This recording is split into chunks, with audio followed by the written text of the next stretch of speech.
Ricochet not only allows you to accept items on consignment, but also allows you to purchase or trade items with customers from the point of sale screen.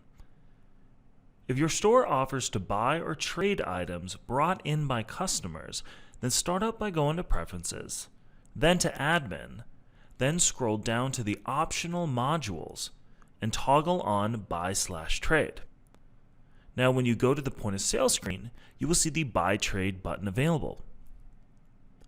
Clicking the button on the point of sale screen will bring up the Buy Trade window. Here you will be able to add in the product name, cost, which will be how much you will pay the customer for the item, and the price, which will be the price that the item is priced at when it hits your floor. These are necessary fields to add the item into the sale, but you can also adjust the quantity, add a short description, as well as add a category or brand. You also have the choice of keeping this item in as a standard product or creating a product with variants. Once you click Add Item, the item will be added to the screen and will be highlighted in red and show the amount added in the cost field, but in a negative. Now at this point you can attach a customer to the sale. To do this, either look them up in the search bar if their information has already been added into the software, or click the plus button to create a new customer profile. Now adding a customer to the sale is not a necessity.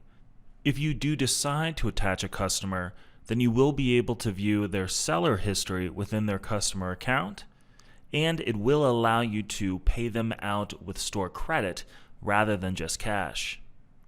If you have added a customer to the sale, now you can click Cash to pay them out with cash.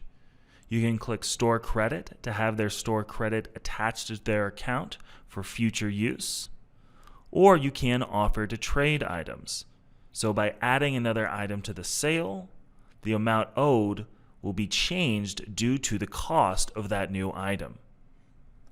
Once the sale is completed, the item will be added into inventory, and you can view the item in your product screen. Here you can print the label for the item and add any additional information like photo or weight. One thing to note is that the cost field will be blank, and you do not want to re-add the cost of the item into this field. The reason is the software has already recorded the cost of the item in the sale. Adding a cost here would only double the cost when the item eventually gets sold again.